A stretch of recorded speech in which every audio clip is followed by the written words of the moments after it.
زملكاوي جميل.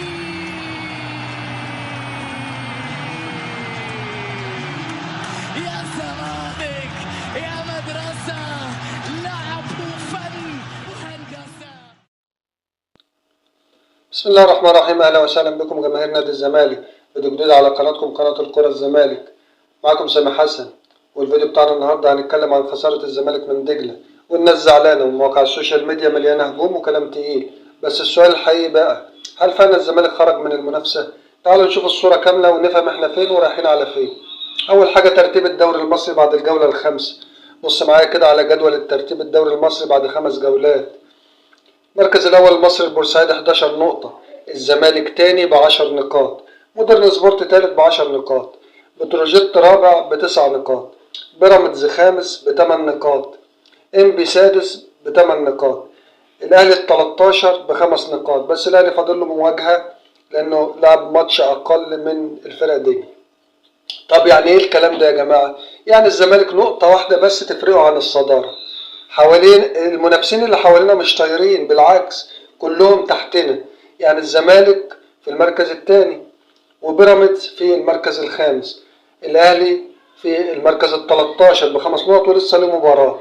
فطبعا الزمالك مش أسوأ حالا من الموجودين، بل بالعكس هو متقدم عليهم حاليا. تعال نبص على الفرق اللي هي ناس بتقول انها اخطر مننا. المصري متصدر بس لسه قدامه واجهات قوية، ومش دايما مستواه بيبقى ثابت في بعض المباريات. طب بيراميدز عنده 8 نقاط وتعادل كتير وبيكسب بالعافية، فطبعا ظروفه بردك مش احسن حالا. الاهلي عنده 5 نقاط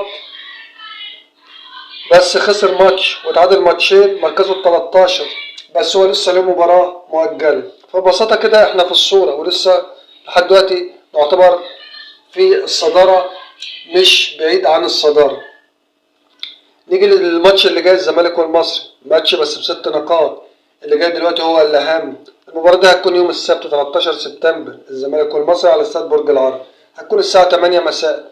المصري برضك فريق مش ضعيف، المصري فريق قوي وهو متصدر، لا مش متصدر بالبايلك، لا هو متصدر بمجهوده وفريق قوي وأداؤه اتطور في الفترة اللي فاتت.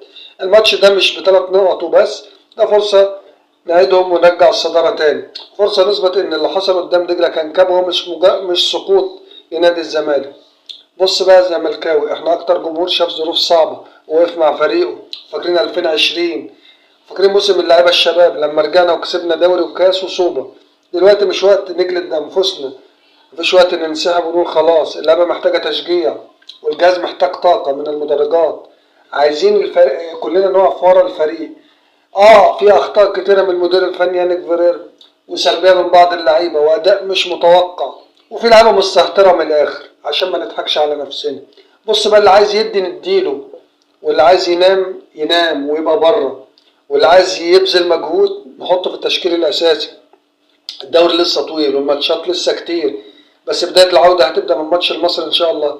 لو اللعيبه بقوا رجاله وقدروا يعملوا مردود كويس، الزمالك هيبقى له شأن تاني احسن. ان شاء الله نادي الزمالك يقدم مردود كويس في المباريات اللي جايه، ونقف كلنا مع الفريق عشان الفريق يقدم مردود كويس. واللاعب المستهتر عايزينه ما ينزلش الملعب من نفسه. احنا مش عايزين بقى اللعبه تنزل، احنا مش بنعمل شو. اللاعب المستهتر مش هيبذل مجهود ويهين نفسه في الملعب، يبقى مش عايزينه اساسا هو ينزل، يبقى ما عندوش الرغبه انه ينزل. اللاعب اللي هيبذل مجهود ويباصي لزميله، والكلام ده مفهوم طبعا انا قصدي ايه، لان في لعيبه ما بتبصيش للعيبه، وانا شايف الكلام ده في بعض الماتشات الواحد ما يرضاش يقول عليه، بس الواقع بيقول كده. فطبعا اللاعب اللي هينزل عايز يكسب الفرقه، مش هو عايز يكسب نفسه، عايز يفرح الجماهير مش يفرح نفسه بس، عايز الفريق كله يبقى رجل المباراه، مش هو ياخد رجل المباراه، مش هو اللي يتقال عليه ان هو اللي جاب الجون والباقي ما جابش. مش عايزين نفسنا، عايزين اللعيبه تساعد بعض مش تقف ضد بعض. وده يا جماعة كان كلام عن مباراة الزمالك القادمة مع المصري.